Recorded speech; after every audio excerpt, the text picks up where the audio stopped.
We return now to the divides inside the Republican Party over Special Counsel Robert Mueller's ongoing investigation. That means it's time for Politics Monday with Amy Walter of the Cook Political Report and Tamara Keith of NPR.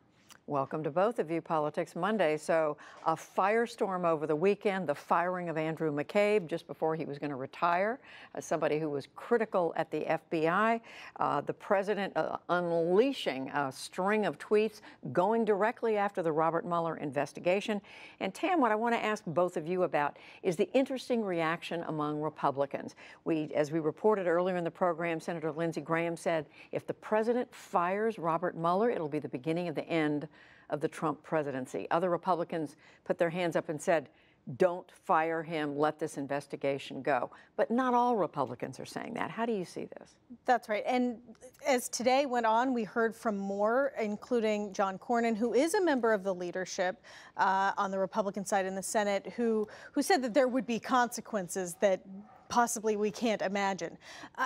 There seems to be sort of a some Republican lawmakers, especially those who I like to call R asterisk retiring, have come out and strongly said the president shouldn't go after Mueller, let Mueller's investigation go forward.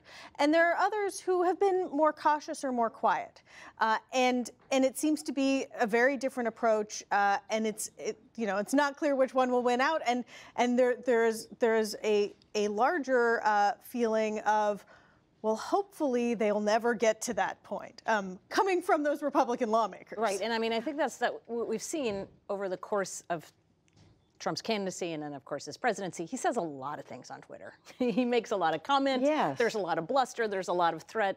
Not all of them are followed through on. I think the bigger question is, has the president's really incessant tweeting and perception that he's being unfairly targeted, that he continues to publicly discuss, has that had an impact on the way that voters, Americans, see the special counsel? And at this point, it hasn't. Those who think that it's the special counsel is conducting a fair investigation, whether you look at the Pew poll or Marist poll, majority of Americans believes that it's been fair. Majority of Americans trust the FBI. The only folks who believe that it's unfair, it's a very small proportion of the electorate, probably people who've supported the president all along. So 25 to 35% of Americans thinking this is unfair. If you're the president, you're going to make a constitutional question about Mueller, but there's also a political question. There's not a whole lot of support for this president that this system or the process is unfair. But there is a disconnect here to some extent, Tam, because if most people, or as Amy says, are saying this investigation looks fair, it looks like it's going to work its way through the process, and yet the president's attacking it and nobody's holding him responsible or accountable for that? How do we understand that? Well, and there's also a disconnect even among the president's lawyers. You have John Dowd, who is part of his outside legal team, saying, hopefully this thing ends. You have the president bringing on a new outside lawyer who has been deeply critical of the investigation. And then you have Ty Cobb, who's the internal White House lawyer dealing with the investigation, who keeps saying, the best way for this to wind down is for the investigation to be completed, and we believe that there is no collusion, and it will show that. Well, that's a conflict. Does the investigation exonerate the president, and does he want it to be credible so that if it does exonerate him, it will be a good thing and be taken seriously? Or is he going to spend the next however many months just tearing it down and sort of working the refs, as he does with a lot of things? And that's something we're going to have to wait and find out. But Amy, you mentioned voters. You mentioned polls. A new poll out, NBC, Wall Street Journal, shows when you ask people, who do you want to see elected to Congress this year, Democrats now have a 10-point advantage. And it's a so-called generic question, just Democrat versus Republican. Right. How do we read that? How do we read into that?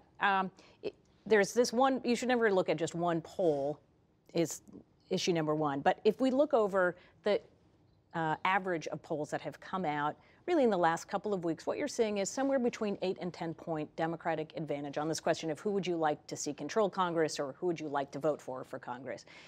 At the Cook Political Report, our estimation is for Democrats to win the 24 seats to take control of the House, they need to see an 8 or 9 point advantage on the overall national vote. Okay, so they need to win by that margin to have a chance to get that 24 seats. And we've actually seen this play out, Judy. It's not just what we're seeing in the polling, we're actually seeing it in real life in these elections. In these 6 special elections that have taken place in Republican districts, Democrats have outperformed their traditional showing by about a little over 8 points. So we are seeing a pretty consistent theme here, which is Democrats are doing that much better in this year than they would be in a different kind of environment. And Tam, we're seeing signs Republicans are worried. The president's out talking about issues that presumably the White House thinks is going to help Republicans, whether it's opioids, trade. We'll see about trade. We'll see about trade, but certainly on the opioid issue, it's something that affects a whole lot of people, and the president campaigned on it.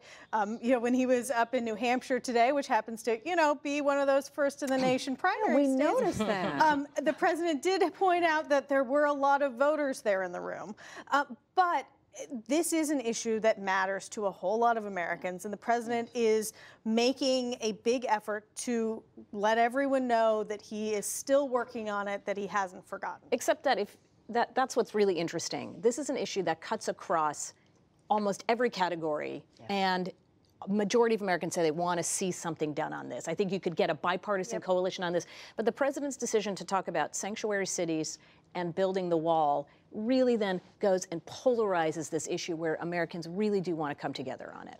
So tough, all of these issues. Amy Walter, Tamara Keith, Politics Monday. Thank you both. You're welcome. Welcome.